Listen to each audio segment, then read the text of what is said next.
Good afternoon, everybody. Welcome to Beyond the BuyBox. My name is Johnny, and this afternoon we're joined by a special guest, Tom Parkinson, who obviously I know very, very well. Tom, how are you doing today? I'm good. I'm back in England. It's a bit cold, but other than that, it's good. But I'm happy. I've got my hoodie on, so I'm a happy man. So yeah, good. And obviously, great to catch up with you. Talk all things Amazon. And obviously, learn obviously what's going on in your life. And I know it's been busy and lots happening. Yeah, it's been busy. It's been busy. Lots of different projects back in the UK. Last 6 months, rebuilding the warehouse team. But just firstly, what brings you back to the UK at this time? So a couple of things. Number one, there's I'm speaking at an event called the Systemised Summit. So Kev Blackburn up in Scunthorpe. I'm speaking there next Saturday, so looking forward to that. Also, as well, I have a very big first world problem, which is basically my passport is full and I need a new passport, or needed a new passport. I've now got it, so I'm really happy with that one. And then the final one is I thought, well, while I'm here, I might as well also sort out my Mexican residence visa and do that properly. So that's another area that I'm doing, which will be like in 2 weeks' time. So it takes a little while. So yeah, that's about it. And then also, I've not seen my family for a year, so it's nice to kind of pop back, see them, get another picture of my nephew, and then go away for another year and stay warm. So yeah, and now it's quite a good time of year. Like Christmas obviously is a lovely family time, but it's just, Johnny, just England's quite cold, unfortunately, during those times. And I prefer to be in the warmer, should we say, climates. And I think that has such a big impact upon my own health, but also the success of my business, because I'm a happier person. Do you have the black passport that you filled out, or was it one of the older versions? Because the black one's a bigger one. So I've now got so they're all blue now, the new ones. So you get an extended one. So I've got an extended one. So I've got like a bigger one. You get extra pages. You literally pay like £220 online, and you can walk in and pick it up on the day. It took me 3 minutes to show my ID, get it, sign it, and then walk out again. So I was like, wow, this is super quick. So I did that into London. You can pick up like 6 places across the UK. But my old one was the red one, and I still have 2 years left on that. But it's just full. Like, you can't go into countries unless you have 1 page free. And my last page had a stamp on it. And I was like, that was coming back into Mexico. So I was like, I can't go anywhere now. I'm done. So I have to now go back home. The end of my travels with this passport are over. So top travel tip from Tom: make sure you have a page free passport. We'll see who that applies to. Honestly, I've had so many times I've gone through passport control, and I've literally been like, can you do it here, please? Like, I've had to be really nice. And because otherwise they'll just stamp a new page, and then all of a sudden you have real problems. You can't get into another country. So you've got to have a page free. Some places require 3 pages free. Just be careful, read up. So Systemised Summit on just tell me a little about that. When is it? What is it? Where is it? What's going on there? Next Saturday. So I think if anyone's watching that will probably be, or Saturday coming up, sorry. Tell a lie, I keep thinking it's the weekend. Saturday coming up, which is going to be the 25th, up in Scunthorpe. Myself, Gavin Sweeney, and Ahmed are going to be talking up there. So also as well, Norm from Seller Toolkit, and someone else I've completely forgotten. I think there's going to be a few of us speaking, which is good. Really just kind of sharing like what we've learned on the journey, and helping other sellers, answering questions. And also, as well, there's not been many meetups, have there? COVID kind of really put an end to a lot of that, and I used to really enjoy them. I've done Miami Sellers Conference this year, really enjoyed that as well. That was a meetup, obviously, in the US side. So we're basically down there for the Saturday, but a few of us who are speaking are there on the Friday, so I actually drive down on the Thursday. And then I'm going to spend some time with Kev on the Monday and do some like filming in the warehouse afterwards, because I want to get some really good like content, how-to guide for actually in a warehouse, because unfortunately when you're nomadic and you do everything online, you get really bad, you don't get any like warehouse content, like how to prep stuff. So looking forward to that, and obviously networking and meeting a lot of sellers, and also just hearing what's going on with the UK. Like OA is a real, I think we've heard it for how long. Is it me, or is it really hard right now to find deals? Everyone says that for a long time. All the prices crashing, should we say? But also OA, I think under the VAT threshold is a big question, or over the VAT threshold is a big question. that place of establishment is a big question right now. And then also like business models and what people are doing, and even like still people going to the US or into Europe, and especially when you look at currency and global economy, that has a big impact upon international trade and also like where we come profitable. I think I spoke to a German seller, and he says he actually buys a lot of his stock from the UK now to sell in Germany because the UK is so cheap, whereas before it didn't used to be. And I still remember the time when it was $2 to £1, and now it's like $1.20 to £1. Very different times. But understanding that and also where it's going helps you think about where you want to build your business in the long run. Yeah, we've tried UK to Germany, but as we're sort of mainly a grocery-based business in the UK, there's the complexities of the translated recipes and nutritional information. So you've got to create an extra label for each SKU. And the actual problematic part of it is another seller on that listing doesn't have the correct label, they will take the entire listing down. So you're always playing at risk on that sort of UK to German market, but maybe not groceries is probably really good. I know Matthew Wright used to do a lot of that, which was and I think it was one of his main strategies actually. But yeah, people are always mixing and matching little things. I want to ask, like, it seems like every time you travel, Tom, you always try and get the most value out of your time. And I remember you coming 2 years ago and you did a massive road trip, all across UK, went to all the different prep centers, went to see me 2 years ago. Do you map out your calendars sort of to the time and just sort of be like, okay, I got this free day and I go see him, and then get a map going? How do you organize that? Yes, and I'm really OCD about it. So I do time blocking. Like, if anyone doesn't know time blocking, just take a Google Calendar. That's what I use, and literally block out time. And let's talk about how OCD I am about it. And I say OCD, I mean just like how particular. I block out my sleep. I block out when I eat. I block out what I'm doing. Like, this call's blocked out. I'm like prepping for this call. Like, I need to set up the cameras, for example, and the microphone, because I don't have it set up. So that's half an hour before I'm set up, grab some food. And really, at a fundamental level, what you're trying to do is just think about, you're trying to create a plan of the future events. So like, what should I do and how should I do it? So, obviously, like, I need to have this call. So I need to be prepared. So I need to probably block out 30 minutes before the call to prepare, which is set up the cameras, make sure they're working. Fantastic. And by doing that, you just have an easier life, because you generally, you get things done in the right order. But number two is the fact that you kind of know what you can do and what you can't. Like, if you're just trying to do too much, you're going to get stressed. And I don't want to be stressed.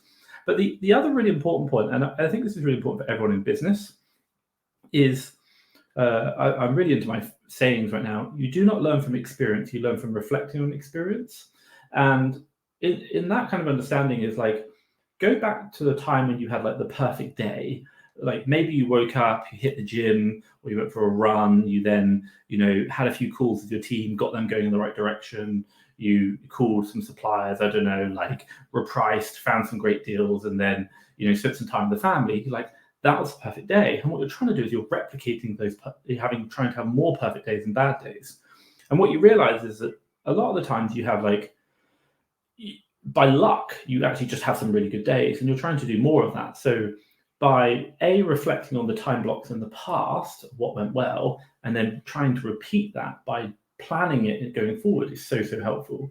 And again, it's kind of like, when we did the road trip, it was like, I'm coming to England, what else could I do? And also what would be fun? I was like, man, I'd love to go get a car, drive around the UK, meet loads of cool sellers, meet you, build that relationship, get to know you. And it was like, not even that. It's like I had to plan out time to think about what I want to interview Johnny on. What kind of content do I want to get? How would we do this? What's going to be beneficial? And all of this is so important.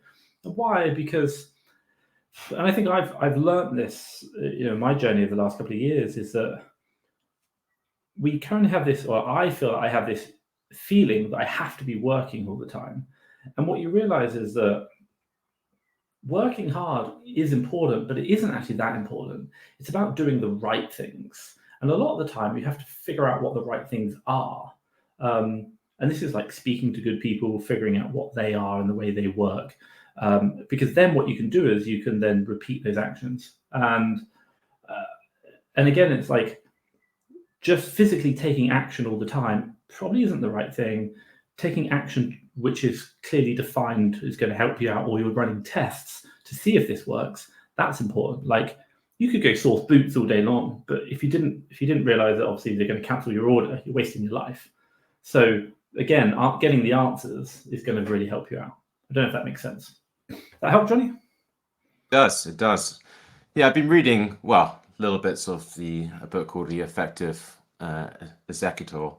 And it's all about sort of tracking where your time's going, and then really trying to see where, this feels like a busy day, but what have you actually done? And I'm really trying to do a big emphasis now on actually tracking everything I do on my laptop, just to make sure I'm as effective as possible. And I'm sometimes just walking away from my laptop and just thinking, how can I be the most effective for this day, or whatever I'm doing? Because you sometimes do get trapped in the sort of minefield of Slack, where I'm just sitting in Slack just for hours on end, just sort of answering questions. And it is unlimited, and it can be unlimited if you keep answering those questions and don't think of systems to replace you having to always answer those questions. And I think really measuring where your time is going is so important. And like you said, just planning ahead. And I think it's like, I was listening to Tim Ferriss the other day, and he says he always, every year, plans out all his events for the year, like with his mates and his family and friends. And we'll be like, all right, I've got like 12 trips with my mates, and we're going to plan out on these dates, and we'll block those out. And you're right about the sort of importance of that. And I really recommend check out a book. I've actually signed up to his coaching program as well. Dan Martell, Buy Back Your Time. He's founded the SaaS Academy. Really smart guy. Read that book, loved it. By the way, I listened to it 4 times, and then I spent the day writing down all the notes and made, I think, about 4,000 words of notes of like, what can you action. The one thing I kind of share with him that I think is really good is, you talk about like Slack, for example. These are just like emails, and people who manage emails effectively say, I check my emails at 10 till 10:30 and 4 to 4:30. That's it. So outside of that, I do not check them. So you create a cadence of communication, whereas if you're constantly replying back and forth, you all had it on like Facebook. Someone asks you a question like, hey, you're like, hey, how are you? Oh my God, I want to shoot myself. Like, ask the damn question. So, but like doing that, and then Dan Martell is actually really good, and he talks about Richard Branson. Richard Branson runs his 400 companies through his executive assistant, and basically his executive assistant understands how to answer the responses for him. And basically we've started doing this, which is really cool. So we do it with our wholesale, by the way. So a wholesaler will email me, and my team will reply back going, hi, it's Bob here. Just getting back to this because Tom's really busy and sometimes he can take a few days to get back to you. So I thought you'd appreciate the reply. And then Bob will get back to the supplier straight away, whereas I won't. Whereas previously VAs would be like, oh, that's to Tom, I can't reply. And what you can do is you can use that same kind of like analogy at the beginning. So like your Facebook messages, your Slack messages, like I literally ban one-to-one Slack messages unless they are my 2 direct reports. Everything goes in group chats. And then my other managers can say, or my other team members can get in and give replies. And I'm like, cool. And then my job is not to answer the question. My job is to teach the people how to answer the question for me so that I can extract myself out. And Dan Martell talks about it. It's like, you're literally trying to get back your time. And when I've been scaling in the past, my business, my entire philosophy is about how can we make more money? How can we grow more?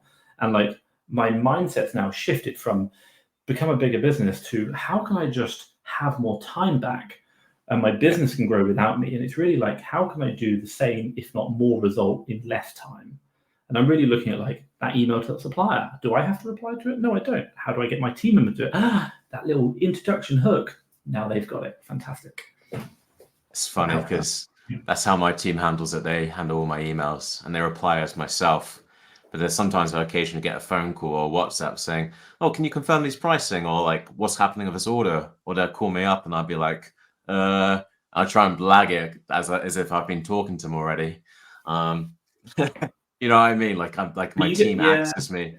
Yeah. So interesting, Dan Martell does exactly the same thing. His team will reply if you watch them on Instagram. But if you ask them, is this Dan? They'll say, no, it's Bob, for example.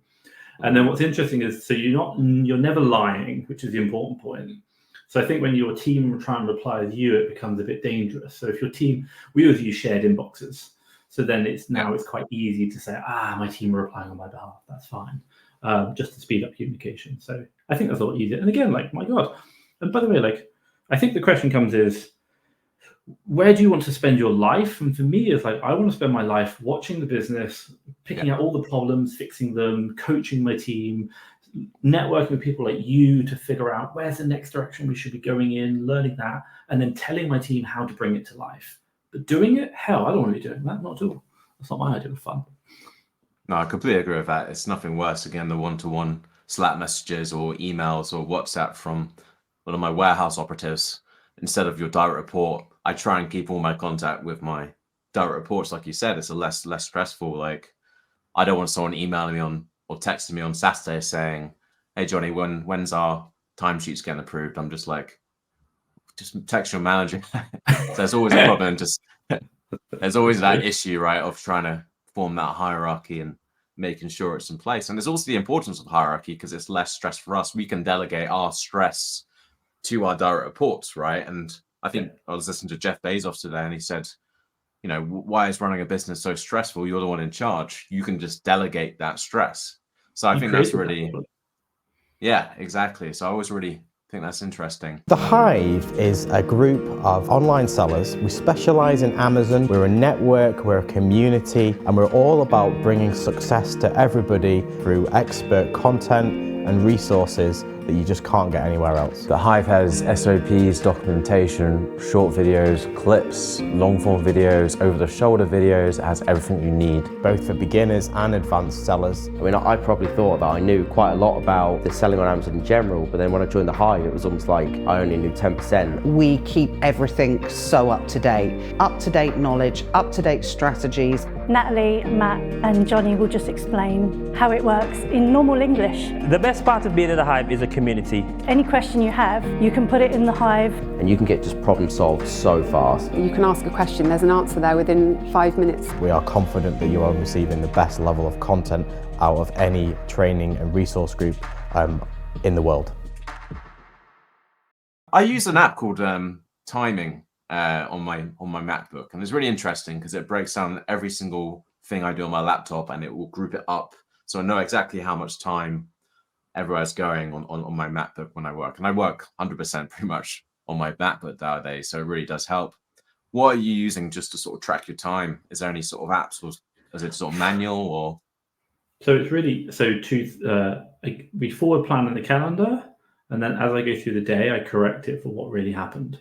So my calendar is a true reflection of what happened. And then in your calendar, Google Calendar, you can change the color of time boxes, and each color can have a label. So I have like OKRs, Amazon Business, Fast Track FBA, marketing, calls like this. So really, and by the way, I'm not trying to go too granular. I'm not like, what applications did I use, which is like rescue time. I'm just kind of like, what was I doing in that block of time? So it might be like, and by the way, Dan Martell talks about this is, as entrepreneurs, we generally work a lot. But look at it says 7 pillars of life, like business, income, friends, family, relationships, all these, and you score them 1 out of 10. And every week, the 2 lowest scores, you should look at your calendar for next week and say, I need to spend more time on that area of my life. So we're not just talking about time boxing to become more successful in business, because that's a common like type A personality behavioral trait. Like, it's kind of like, okay, this week I've not spent much social time, I should probably do next more. Or it might be like, whoa, next week I know I'm going to be spending lots of social time. This week I'm really focusing on the work. But again, creating balance in your life, or like rhythms. So really just Google Calendar. That's all I'm using it for. And I use the color. And Google Calendar gives you insights as well, which I find really fascinating. So you can tell how much time you're in meetings or etc. and what happens there. Yeah, there's a sort of related. There's a great, I don't know if you listened to it, but Jerry Seinfeld did a great speech last week at Duke University, and he said the only 2 important things in life are work and love. And he was just saying, that's obviously covers everything you said. But for anyone who hasn't seen Jerry Seinfeld, the creator of Seinfeld and obviously the star, he did a really good talk last week at Duke University, really worth watching. It was on Tim Ferriss's sort of 5 bullet point Friday. I don't know if you're subscribed to that, but it's a really, really good talk. Yeah. Tom, I'm just going to say hi to everyone. Obviously, Natalie's the usual host. She would always get straight on it. But Mark Penn is here. Phil's here. Hello, Phil. Natalie's saying hi, guys, from Florida. So Natalie's currently in the Disney World. Oh God, she'll have a go at me. It's the Disney World Park or Disney World Resort where you're staying in the resort, and it's not Disneyland, it's Disney World she's staying in, I believe. So I said, oh, she's going to Disneyland. She would correct me and say, no, it's Disney World. So she's a very, very passionate about Disney. So Mark says, yep, sunny Scunthorpe. We've got a few others saying, Hayden saying hello from Greece. Seems like everyone's traveling right now, right? John, you're missing out, man. You're missing out. I'm I'm traveling to the UK. I know. I got my priorities wrong, haven't I? Yeah. Rachel says hi. Yeah, lots of people saying hi. It's a shame we can't. I've got to put the comments on Beyond the BuyBox. I can't just click it anymore. Tom, Natalie's asking what the book was called again, because they suggest Dan Martell. Dan Martell. Buy back your time. Yeah, I really like it. I liked it so much. I joined his coaching program. I was like, damn, this is good. So yeah. That's really, really interesting. So yeah, lots of people. So where are you going next, Tom? After the UK, what's the plan? Mexico. I'm trying to calm down traveling. I think the question, I'm trying to calm down traveling a bit, and I say that in my terminology, is going down. To everyone else, it'll still be crazy. So June back to Mexico. I'll need to sort out my visa. I want to learn Spanish. I've not done it in 3 years, and my salsa is really coming on. So I do 4 nights a week salsa dancing, which I'm really pleased with. Then October, I'll be in Thailand for, I think, probably 2 weeks a month, for example. And then after that, it'll be January back in Thailand, Philippines, because the year end, we catch up with the team, do our strategic planning. And that's probably about it, really. That's on the initial plans. And I'll probably have a lot of other stuff outside of that as well. So not too much. But Thailand to Mexico is like an absolute pain. It's 3 flights. And they're 10 hours each. It's like 24 hours of flying time, which is like, oh my God, it's horrible. So it's Mexico City, London, Doha, Bangkok. Mexico City, Barcelona, Dubai. You do Emirates. Yeah. And then you do Bangkok. Yeah. Do you can do the other way, but we get business class that way on points, which is really easy. So, and Emirates is quite nice to fly. Yeah. Something I've kind of figured out is that I'd always sort of change my mind with the whole traveling, and I feel maybe it's just where I am in life, that something about me is that 2-3 months ago living in the UK, I was like, it'd be cool to base myself here a bit longer. But 2-3 months later now, and I'm really into Muay Thai, I now have the itch again just to go out to Thailand and live out there. Do you feel sort of, as you've traveled more, have you got to that stage where, you can go 6 months and still not have that itch and be comfortable in that base where you are? Because for me, I still have that. I think I'm complacent somewhere. I think this is the place I want to be and I want to move on. So I'm always changing my mind. And I think for me, the flexibility still is so important for me, because I just know I'm always changing how I think. How about yourself? I think it's the paradox of choice. It's the if anyone's single, like Tinder, Bumble, whatever, it's like we don't settle down because we have so much opportunity elsewhere. And by the way, that is a problem. It's the same thing with travel. You can be anywhere, so you don't go anywhere. You don't stay anywhere, because you're always trying to get it all. And ironically, as much as I say, I feel reasonably comfortable, I've never spent 6 months in Mexico, ever. And I've been there 3 years, 6 months in one go. I think the most I've done is 4.5. So, but I'm always traveling. And I think, and again, it's a really interesting question, because it's a question I've thought about in regards to dating. If you date anyone who can't travel, you've got a massive problem, because you can go away for a week or 2, but that's about it. And then you've got to come back. And in our world, a week or 2 is called a weekend. Whereas a month is considered a normal trip, and 3 months is considered, I'm going on holiday. So it's a very different world. And again, you can only date digital nomads. So I don't know, I've just come out of a relationship last year, and I think I'll probably be single for a couple of years now. expect. But I think it's like I've got other priorities I want to focus on first. And I think getting my business where I want it to be, getting my life, learning salsa, learning Spanish, they're kind of key priorities. And also I see that right now my experience in traveling Spanish-speaking countries is very limited because I cannot speak Spanish.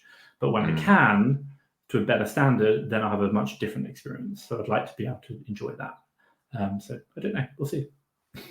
Yeah, I mean, combining calendars and all that, it definitely adds a layer of complexity to travel. So for instance, Jess, who is my partner, she's off to China on Saturday, and she's there for 2 weeks for work. And we were planning to go for a month somewhere, just like Greece or sort of Spain, and just spend a month out there and work. But plans now bottled because she's not back till in 2 weeks' time, and it's sort of 1-2 weeks away. It's like it's not really worth, because I want to settle and just really get a nice office set up. So it's definitely a complexity, and I completely get that. How if you're single, it's like that's my calendar. I know I have 30 days there. I can do what I want, right? That's my position. But when there's another partner, you've got to think about. Definitely adds a layer of complexity, and you add kids, you add pets, and add all that, and it does. Yeah. I would just come back to you, like, so the one thing I've learned in traveling, and you talk about a nice office setup. If I'm spending 30 days in an apartment, I am buying a good chair, I'm buying a desk and a screen. And by the way, I know it's like horrible, but like I literally count that as a cost of doing business. Or like at the end of the 30 days, done. Like I'll give it away, give it to someone else, don't care. But like if you just think about by having, you know, if I were to say an office setup gave you a 10% increase in productivity, which it gives you way more, then you'd be like, it's just worth it from a monetary perspective. It pays for itself. It's true. You know, and also just having a nice enough apartment, I think makes sense with natural sunlight. In Lisbon, I don't know who's in the comments or who's listening has stayed in Lisbon for a long period of time, but the flat rate is pretty pricey right now, pretty ridiculous. And, you know, we were paying quite a bit of money. More than it's 2,500 for the month, 2,600 pounds. Yeah, so about $3,000. But it was like a basement flat, you know, where you have no natural light, and you just feel like in a dungeon. I feel like you need that sort of nice place and office just to enhance your productivity.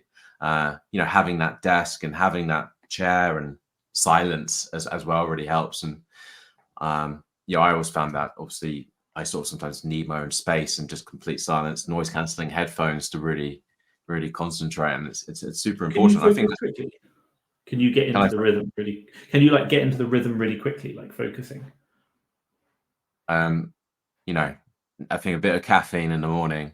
If I put my noise cancelling headphones on, I can pretty much go into pretty deep work pretty quickly. Yeah, but for me again, it's as we talked before. It's, you know, I'm still trying to sort of, as I was onboarding a warehouse manager, trying to eliminate that sort of noise because it always distracts from whatever I'm trying to concentrate at that time. And I want to do like deep work when I work. I want to schedule my sort of time as in, all right, I'm going to work up and do 4 hours, take 2 hours for lunch and gym, and then another deep 4 hours of work. And I want those 4 hour blocks to be just completely, that's my time. That's what I want to focus on. But, you know, as I grow, like the first sort of 2 hours always dedicated to meetings and problems, I'd say. But those sort of deep work blocks for me are really important. And I think if I have caffeine, silence, sometimes some nicotine gum will really help just to get that sort of really the work ethic. It does really help. How about yourself? Can you get into the zone quick? Yeah, like again, I come back to time boxing. I come back and reflecting on what's working, and I come back to the way you operate. So like I'm pretty good at getting, like I can just go, like I'm pretty good on that. But again, it's kind of like I've learned how, like even now I know that if I wake up and look at my phone, it slows down. So, you know, if you can wake up, get your gym kit on, go for a run quickly, cool, come back, have some breakfast, then you're into deep work. Maybe you're like listening to a podcast or something, you know, you're just not getting any of that external distraction. Like my team is really just, I have 2 line managers, and they're the only ones who deal with me. And they know that they're not going to hear from me on certain days. It's like Monday, Tuesday, Wednesday, and Friday, they will not hear from me in the morning, period. Monday and Thursday are the days I'll be available to connect. But I was even listening to, I think it was like some other entrepreneurs, and I mean, like, 100 million, for example. And they're like, if you can get 3 hours of really solid productivity time in a day, that's really good. So like, you're talking about a 4-hour block and another 4-hour block. I'm like, damn, like, if you can get 3 hours of solid time, that's really, really good. So, but I do agree with you. You need to A, make that time available, and B, you need to make that time available at the right time of day, depending on your energy levels. Like, I couldn't do my 3-hour solid block at like 8 o'clock at night. I'd be like, I'm so bored. But also as well, if I do it when I first wake up, I'm not really there either. And what I find is that 11 a.m. is my gym time. Like, I need to hit the gym then. That's when I'm like, I'm dying. Cool, I need some re-energy, eat, and then I'm back into work again at 1 o'clock. And I'm like, cool, we're on it now, let's go. But again, it's like finding that time and energy balance which work for you, will allow you to be productive and get in the zone. Do you feel like, I was going to get onto sort of fitness and sort of daily routines, and do you feel like you're very disciplined on what your calendar says? Like, do you have your fitness regime in your calendar, and are you disciplined and consistent on hitting that every time at 11 a.m.? Is that, are you just a slave to your calendar? That's my calendar, I'm going to do whatever it tells me. Is that how do you think you operate, or are you more flexible and sometimes burning fire? Yeah. I think careful to your language. Like, you called it, I'm a slave to my calendar. Like, I think it's a really bad way to think about it. So let me think about it this way. On Sunday night, actually it's Friday. On Friday, I sit down and I reflect upon the week just gone. What went well, what didn't, and what would I do better next week? Because if we don't do that, we're never learning. We're going to continue to make the same mistakes. Number two, knowing what I now know from this week, how would I tweak next week? What should I plan next week?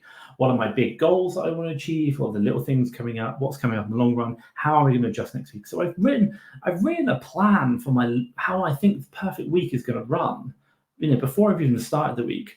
And the one thing I've said to myself is, like, honor your calendar. Your calendar is what you have defined as success. If you just did this would be a damn good week. And I've literally said to myself, Tom, why are you not doing it? Why? Because I sit here and I read Instagram or I read Facebook, and then you get a bit like, I'll delay. Like, do the damn work. If your meeting's going to take an hour, Parkinson's law, a task takes the time allocated to it, fills the time allocated to it. And so if you allocate an hour, make it last an hour. If it doesn't last an hour, if it wants to overrun, cool. I think we need to finish up here. We'll have a call next week. Fantastic. It's bigger on. But like, you have written out your ideal plan, and I'm not a slave to it. No, that's my dream. And the question, and then you've had the, Jacko is like, discipline equals freedom. And by the way, like, Dan Marto actually talks about this. He's like, go to the gym every day, just exercise every day. It doesn't matter. It doesn't have to be gym. It can be stretching one day, but do some form of exercise every single day. And I'm like, yeah, I think I should, because like, I get the rest day period, the issue, but like, I should be exercising all the time. So it's like, why am I not? I've got 24 hours in a day. And again, it's like your priorities. It's like, do something. And I don't have kids. I have no excuse. I don't have a girlfriend, so I should be doing that. So again, it's like, what do you eat? When do you eat? How much do you eat? When do you sleep? What do you do here? And I've just found that every time I don't honor my calendar, there's times I want to not honor it. That's fine. And like, you kind of make the odd exception, but really, that's what you should be doing, because you've just planned out the perfect life for you. And it's good. Like you said, I love that quote from Jacko. It's good. Yeah. The way I think about it is like, you are here right now doing these actions, and that's giving you this outcome. You want this outcome, so these actions need to happen. And so what you're trying to do is just change the input from this to this. And really, that's just what you're doing is time. And, in your Amazon business, there's a lot of stuff you're doing where it's like, I'm wasting my time. And by the way, until you are really critical on yourself of saying, do I really need to have 4 hours of meetings with my warehouse manager every week? Or could we get this down to 2? And be like, and then you meet someone who's doing it in 1, you're like, damn, man, I need to cut this down. And until you're critical and you start saying that 4 now comes 2, because we naturally fall into habits. And a lot of our habits aren't helping us. Because if they were, we would already have what we have, and we would all be on the BuyBox bandits, right? Or BuyBox right now. Never mind the BuyBox. I say BuyBox bandits, and never mind beyond the BuyBox. Sorry, Beyond the BuyBox. Yeah, and we would be, we would be raving about this is how to do it, but we're not. We're talking about how we're getting there. No, you're right. You're right. I structure is helpful for me, and I think the sort of everyday exercise for me just really helps for every other part of my life. And I don't know, do you find the same? For me, fitness enhances my business because I feel more focused, I feel better.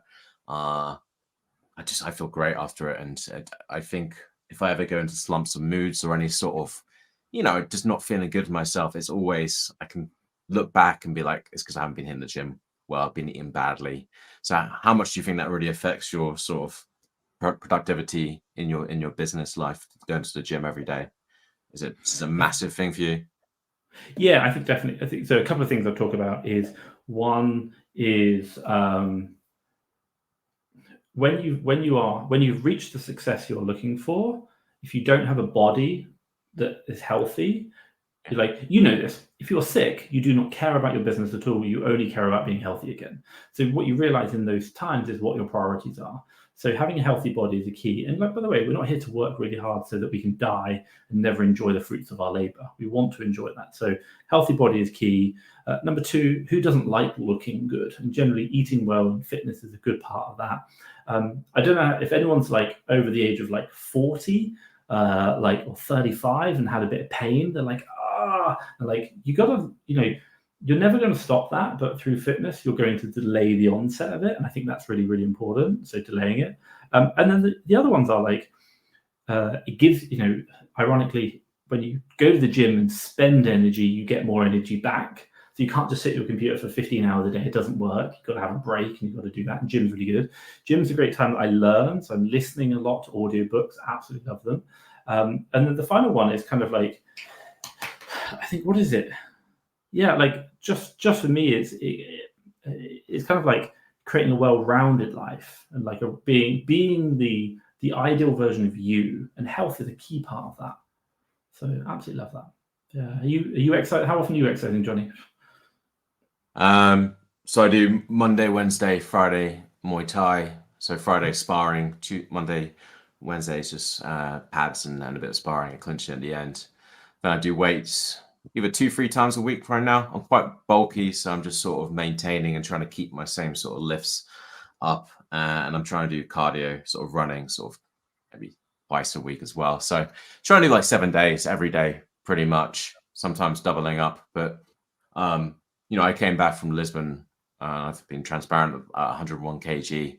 I've got crepitus in my knees and hips are tight, and for me, I've got to have that weight management just for general health. I'm just like, all right, I need to get down to something a bit more reasonable. I can't just look like a bodybuilder, and big people never really live that old. That you don't see any massive overweight people who are in their 90s, do you? So for me, it's really health and just feeling good, and it's also, if you lose weight and you're in shape, you will also enjoy exercise more, right? The better in shape you are, the more you enjoy sport and the more you enjoy fitness, and everything just becomes better. And you also just feel like a good life. I've had a good day at work, my body feels great, I'm gonna go forward, I can do things.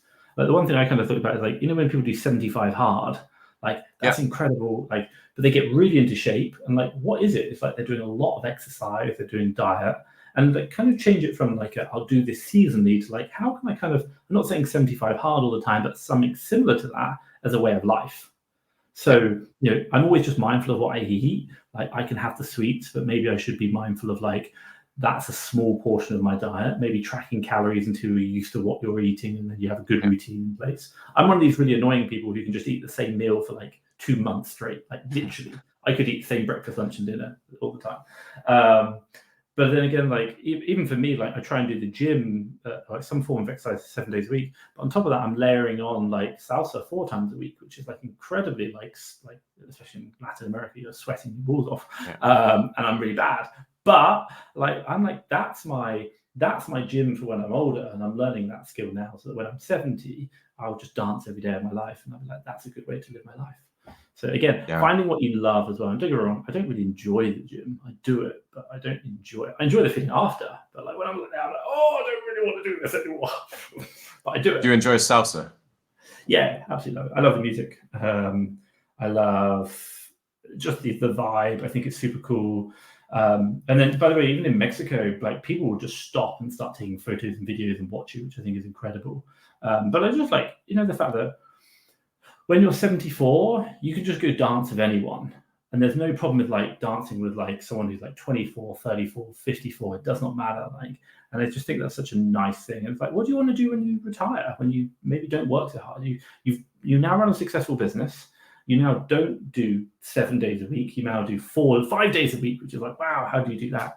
And then the idea is like, what am I going to do in my spare time? Because typically, as entrepreneurs, what do? We just work. That's all we do. It's like, what do we do in spare time? We'll have something which is healthy. And I also recognized in Mexico, or in life, and it's a British trait, that what do you do on Friday and Saturday night when you're not working? You go out with your mates. What do? You drink. And it's like, that's not healthy. So you can be dancing instead. Yeah, I remember you saying when you first started, you weren't, I don't know, can't remember you said it was challenging or you weren't the biggest fan. What changed in that, and when did you start to come to love it? Was it when you started getting good at it? Was it when you started to, what was that changing from your first day till now when you love it? Because I remember you saying your first day you weren't a big fan. Maybe I'm wrong. But, yeah. I will tell you a quote that my coach told me, which I think is relevant for anyone listening. It's not, it's like, you can love anything that you're good at, and you hate everything that you're not good at. And if we all talk about Amazon, like when you first started sourcing and you didn't find a deal within the first 30 minutes, you hated it. Like everyone does that, but you push through the pain. And it's kind of like I've had to tell myself many times in many areas of my life, you have to keep going until you get this. And only when you get it, then do you get to make the decision, do you stop? So in salsa dancing, I've always enjoyed the music. That's what I've really liked. But I've not enjoyed the act of dancing because obviously I'm English, and unfortunately English generally don't have great rhythm. But I kept going. And by the way, like I cannot begin to imagine, I cannot tell you the amount of times I was there with my tutor and we did private lessons. And for the entire like 2 hours of private lesson, all I wanted to do is go run out the door. Like I do not want to be here at all because I feel like I know nothing at all. And every time she tells me to do something, I can't get it right. Like literally, and I mean for months. But it's like you have to plow through. That's it. It's a good lesson there, isn't there? I hear Gavin's into salsa dancing now. I see on this. He's doing 4 hours a day, which is incredible. I know he'll be really good, but he has definitely got 2 left feet. But he's like honestly, massive respect for him. Like honestly, I like take my hat off to him and how hard he's trying on that. And he obviously his dancing isn't the best, but where he's come now in the last 2 weeks is incredible, and where he'll be in the next month. Great. And again, I think it's the same analogy you use for dancing was in business, is that you're going to hate it. You've just got to put the reps in. You've got to do the work. That's it. Same thing in life. Yeah. No, I agree. Maybe that's why I always go back to, Muay Thai. It's like you said, it's because, I'm fairly good at it. I've been doing it 10 years and I'd always go back to, I'm like, I love this so much. It's just so, yeah. Tony Robbins talks about it. As human beings, we go towards pleasure and away from pain. Muay Thai gives you pleasure. And what's really interesting and pain. And pain. But it gives you more pleasure than pain. But if you recognize that, then what you realize is, can I look for the pleasure in the activity that I'm doing? And so therefore, what you'll probably do is you'll probably start enjoying it more because you are seeing the pleasure in it, which I think is important, even in painful times. That's a great quote. Yeah. Should we talk a bit about Amazon, being beyond the BuyBox? What's Amazon? Tell me about that. Let's touch on it a little bit. So, Tom, last time I spoke, you're concentrating on the American marketplace. Correct. How is your business, Amazon business, progressing these days? Anything changed?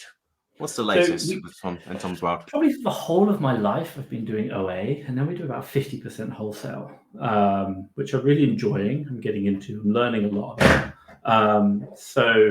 And I think we'll probably transition more towards that because it's easier to buy on bulk.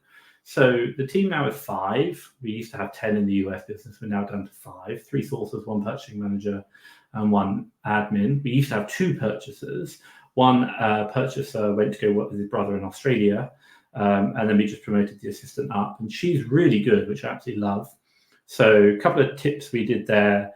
We did a whole kind of like training plan for her, being 3 months sign off, and just honestly, I think the one thing I can share with anyone about their business, I'm just going to steal Tony Robbins again. If you want to change your life, change your standards, raise them, like raise the standards. So what do we mean? Like, let's be very specific and tactical in our business. What do we do now? So every time we buy a deal, we record a Loom video of the analysis of that deal at point of purchase. It takes about 10 seconds longer per analysis, but we've saved that to the sheet. Now, every time that deal crashes, we go back and watch the Loom video, and we try and say, was there anything we missed in the analysis that we could have spotted, which will help us out? Every time we buy a deal, we also have a process. And when we do the Loom video, we have the process loaded up on one side, the deal analysis on the other. And the goal is that you're always like following the checks that we're doing in, because there are learnings. So when we make a learning, we update the process. So then we improve, little things like, what's it called? Like, don't buy knives if it comes from Russia, for example, or the Ukraine. If it's like certain types of products you've got to look out for, ingredients you need to be careful of. Amazon's getting on top of these. And it's even like the listing might not have it, but if it's this, go search on Google and you might find Amazon listing hasn't got it written on there, but the product really does. So that's something you've got to be careful of. So we record videos, which is helpful. The other 2 things which we do, or a couple of things we do really good with my VAs, my team, is 1, every day, and again, learning from me. You do not learn from experience, you learn from reflecting on experience. Every day when my VAs sign out, they answer 3 questions. What went well today? What didn't? What would they have done differently if they repeat the day? And this is really interesting because we get to see what kind of thought processes they have. Like, I contacted this supplier, they had some really good deals, we didn't do this, or like, I should have done this better. And then I can ask even more questions on from that, like, hey, did you think about doing this? And we're like, no, I didn't, cool. So we're just kind of like training every day, but also getting them to think about how our team are doing better. So that's all my purchasers and my sources. On top of that, we get them to do, I'm a time blocking fanatic. So not only do they, not so much time blocking, they all do time blocking, but we just have a Excel day, Monday, Tuesday, Wednesday, Thursday, Friday, and it has a plan, hours 1, 2, 3, 4, 5, 6, 7, 8. So we'll have a plan and then an actual and then estimated spend on deals. So for every day. So literally they plan out the entire week, like I do with my business. They share what their plan is during the week. And by the way, we're not telling them what they have to plan or anything. We just say, we want you to have a plan. That is it. What is on the plan is up to you, but we want to see what that plan is, so share it. And so what we're doing is we're watching, like, they're going to go speak to this supplier, they're going to go do this type of sourcing on Tuesday, and we're like, cool, like, do you think maybe we should do that sourcing first? And we can ask questions. And by asking questions, we're really coaching, and by coaching, we're improving their performance. So what does this all mean fundamentally? So spend, we used to do about 5,000 per VA per week. We now do probably, I think it's about 8,000 per VA per week, which I'm really happy with, but we've peaked at 20,000 per VA per week, like on our really good days when they've had really great weeks. So again, what we're looking for is like, when you had that amazing week, what did you do? Why did you get a great result? And what can we do more? And we're looking for, like, what is that behavior and those actions that we can repeat going forward? Why? Because, and by the way, I sit there with them as like, I'm not here to tell you what to do. And by the way, I really don't.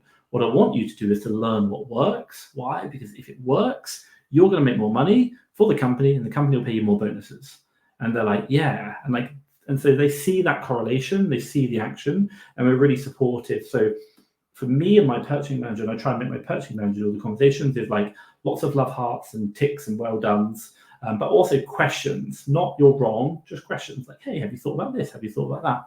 So we do a lot of kind of coaching that way. And like, to be honest, it's like the way I like managing. Like, I don't want to be like, do this, do this, do this. That's not my goal. My goal is to say, let's learn, let's teach. So I really like that. And the reason why I really like, the transition from OA into wholesale is because you can build those relationships and you can increase those spends. And the whole game, the whole game of Amazon is about brands. And once you realize we're buying certain brands to resell on Amazon, then you're like, who sells those brands the cheapest?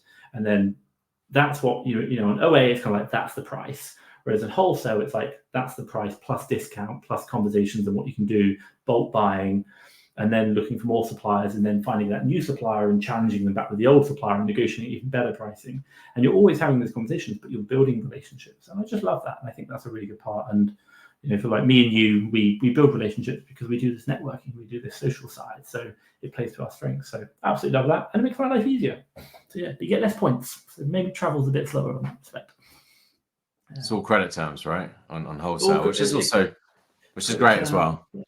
Yeah, it has benefits, but I think having had 3 million like Amex points at one point, you were like, I really enjoy living in Marriott hotels and flying first class everywhere. So credit terms are good, but I also enjoy that as well. But when you're not spending money, you're spending points. It's like play money.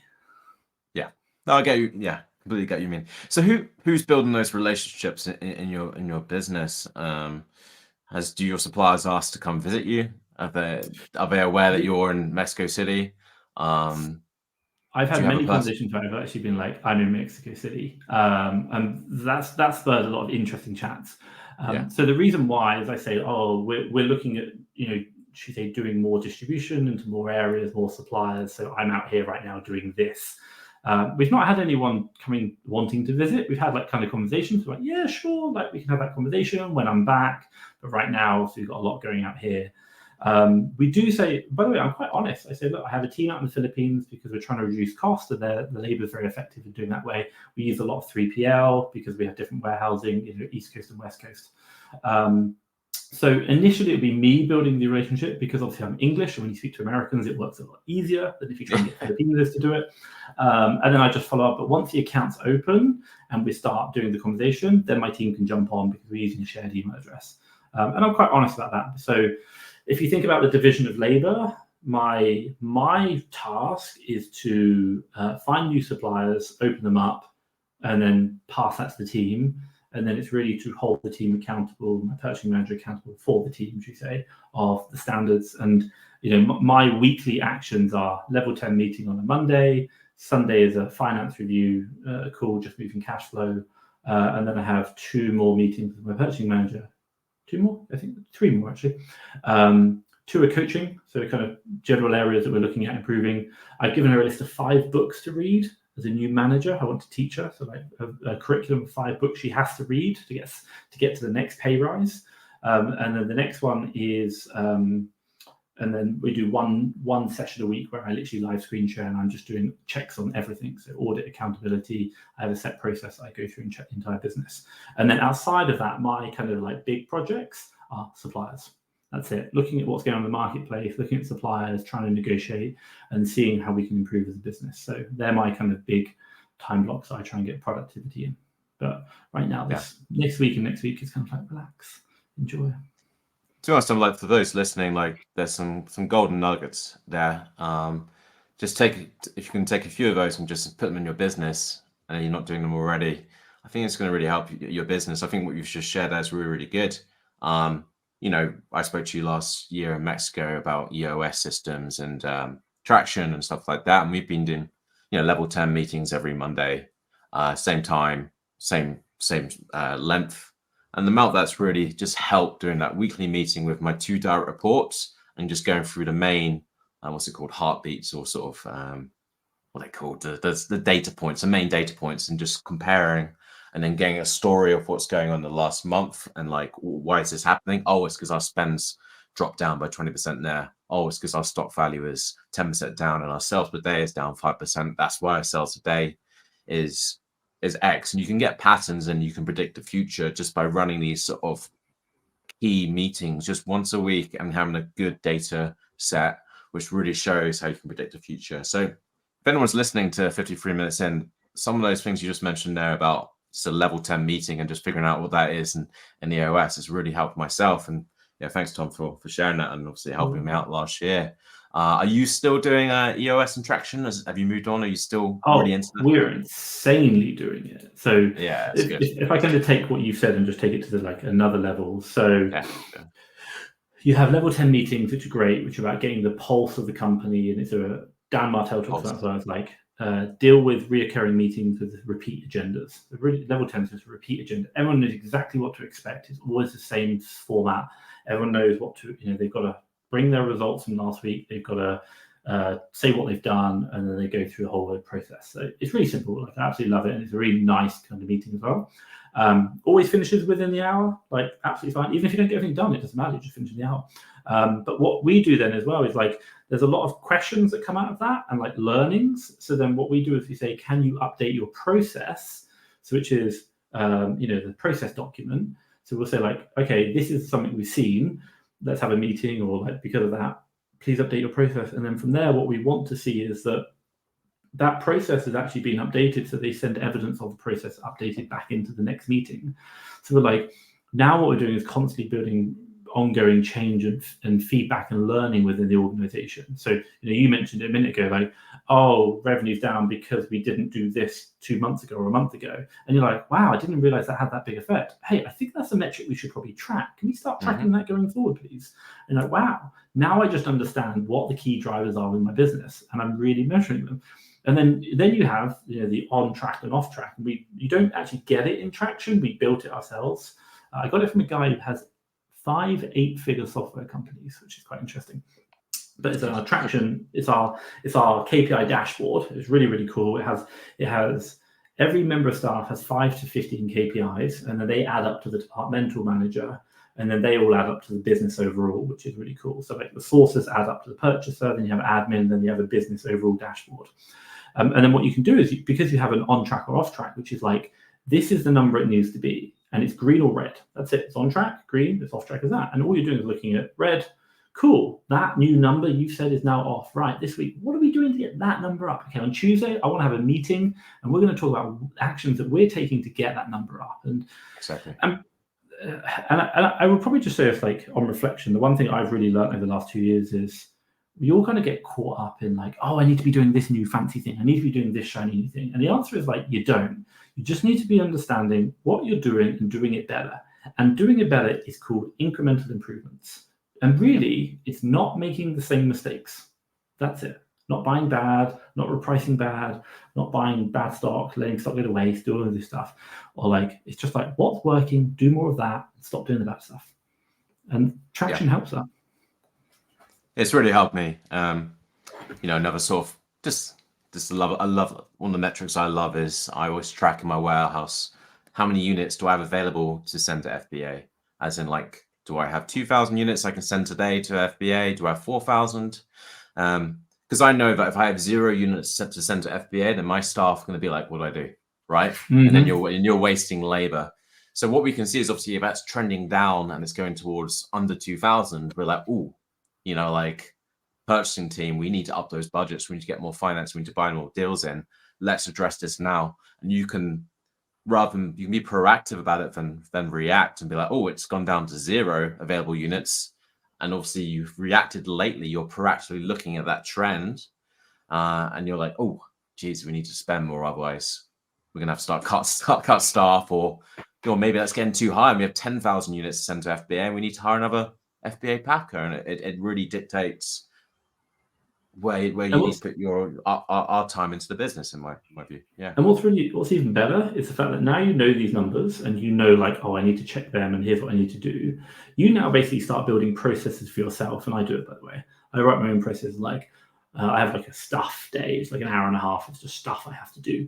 Like, do this. And then because you start building processes, and I learned, so that's really good Traction. But then Dan Martell was really good because he said, when you start building your processes, get Loom, record yourself doing that process 3 times. So then what happens is you can hire someone to do that process for you. And what they do is they watch the 3 videos, you doing it 3 times, which pretty much covers all variations of doing this process.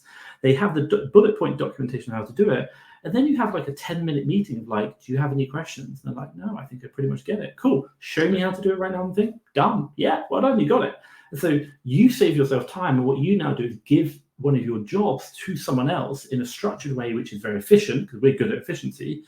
And now you just start stepping up the business, which is great. And that allows you to step up and build a bigger business rather than getting on the day-to-day, which is so incredible. So good.